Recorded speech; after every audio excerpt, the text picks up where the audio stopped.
یسألونک ماذا ينفقون قل ما انفقتم من خیر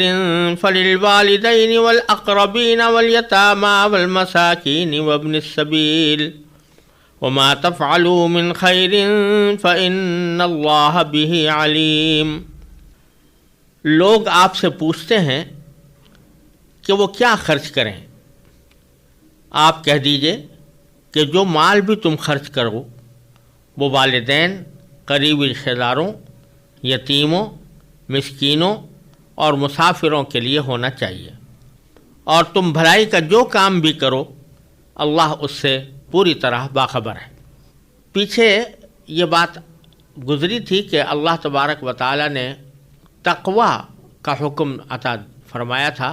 اور اس تقوی کے جو مختلف شعبے ہیں ان کا بیان چل رہا تھا۔ بیچ میں کفار اور منافقین کا تذکرہ ضمنی طور پر آیا۔ اب پھر اللہ تبارک و تعالی تقوی کے مختلف شعبوں کا بیان فرما رہے ہیں، اور ان میں یہاں اللہ تبارک و تعالی کی خوشنودی کی خاطر کوئی مال خرچ کرنے کا ذکر فرمایا گیا ہے۔ قرآن کریم نے کئی مقامات پر انفاق کا لفظ استعمال کیا ہے،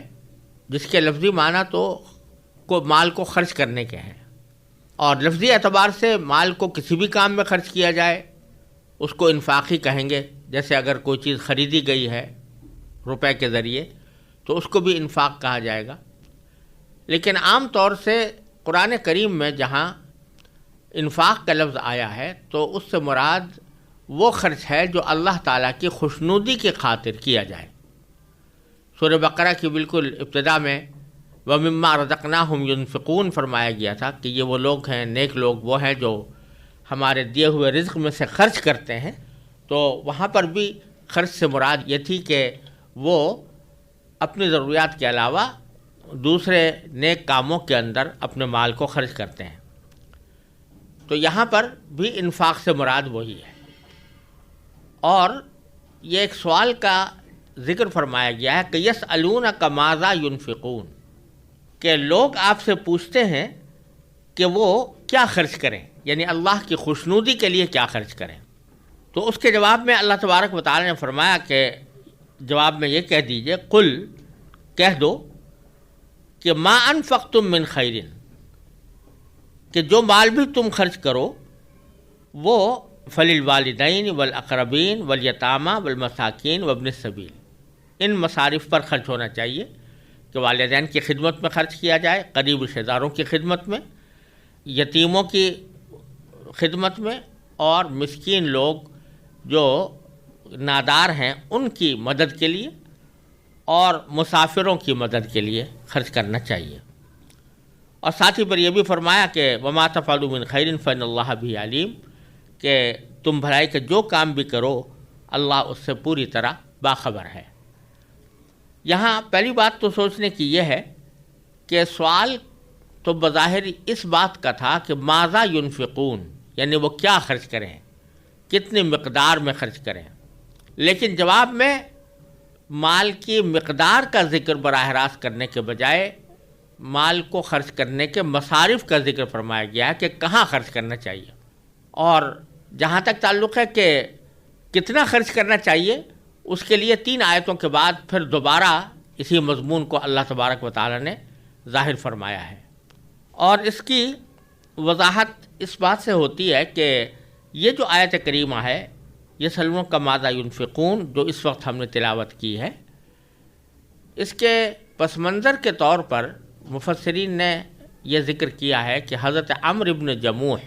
رضی اللہ تعالیٰ عنہ ایک صحابی تھے،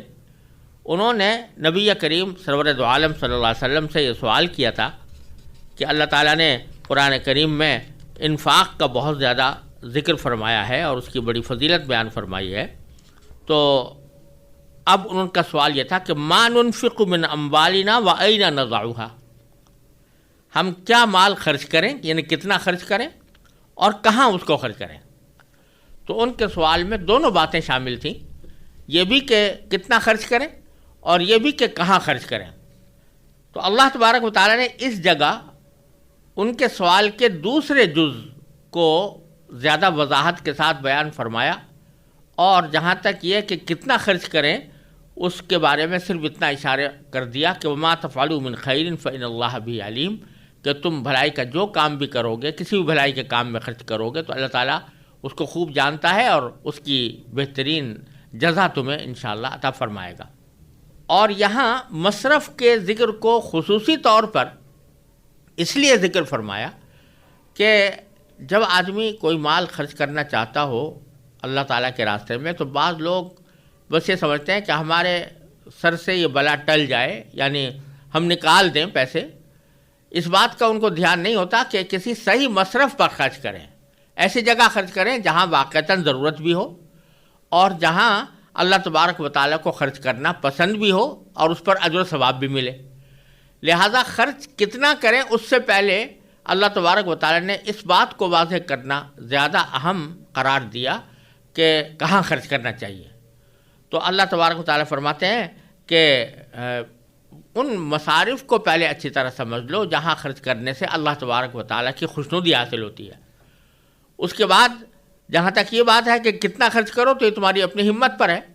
اور وما تفعلوا من خیر فإن اللہ بہ علیم، جو آپ بھلائی بھی کرو گے تو اللہ تعالیٰ اس کو بہتر جانتا ہے۔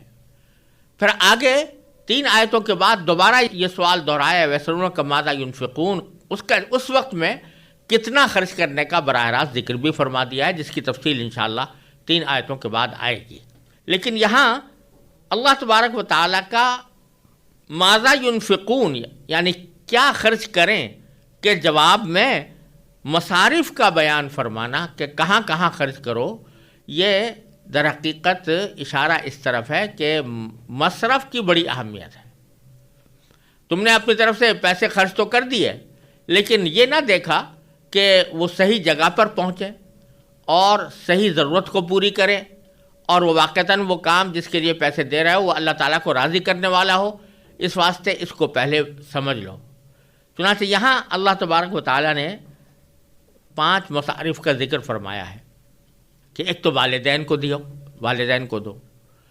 یہاں یہ سمجھ لینا چاہیے کہ یہ سارا ذکر جو ہو رہا ہے یہ نفلی انفاق کا ہو رہا ہے، زکوٰۃ کا یہاں ذکر نہیں ہے۔ زکوٰۃ کے لیے اللہ تعالیٰ نے الگ مصارف بیان فرمائے ہیں، وہ انشاءاللہ آئندہ سورہ توبہ میں آئیں گے۔ لیکن یہاں پر جو ذکر ہو رہا ہے وہ اس بات کا ہے کہ کوئی شخص نفلی طور پر مال اللہ تعالیٰ کے راستے میں خرچ کرنا چاہتا ہے تو اس کا پہلا مصرف جو ہے فرمایا کہ والدین ہیں۔ تو والدین کو زکوٰۃ تو نہیں دی جا سکتی، والدین اگر غریب بھی ہوں تو ان کو زکوٰۃ نہیں دی جا سکتی۔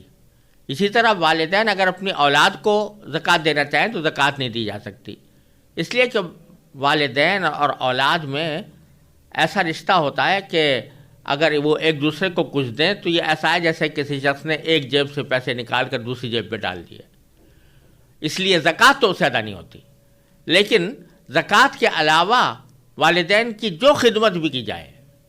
ان کے لیے کوئی ہدیہ لے آئیں، کوئی تحفہ لے آئیں، کوئی ان کی ضرورت پوری کر دیں، کوئی بیمار ہوں تو ان کی دوا دارو کا انتظام کر دیں، یہ سارے کے سارے فلیل والدین کے اندر داخل ہیں۔ تو والدین کو راحت پہنچانا، اور اس کو اللہ تعالیٰ نے مقدم فرما کر اشارہ اس بات کی طرف کر دیا کہ بعض لوگ یہ سمجھتے ہیں کہ ہم اپنے والدین پر جو خرچ کر رہے ہیں یہ کوئی ثواب کا کام نہیں ہے، یا یہ تو ہماری دنیا داری کا کام ہے۔ تو یہ بات درست نہیں، بلکہ وہ الوالدین کے اوپر خرچ کرنا اور ایسا خرچ کرنا جس سے ان کو راحت ملے، یہ انسان کے لیے بہت موجب اجر ہے۔ پھر دوسرا مسئلہ فرمایا والاقربین، یعنی قریبی رشتہ دار۔ تو قریبی رشتہ داروں کو مال دینا، ان کے اوپر پیسے خرچ کرنا، ان کی ضروریات پوری کرنا، ان کی حاجتیں رفع کرنا اور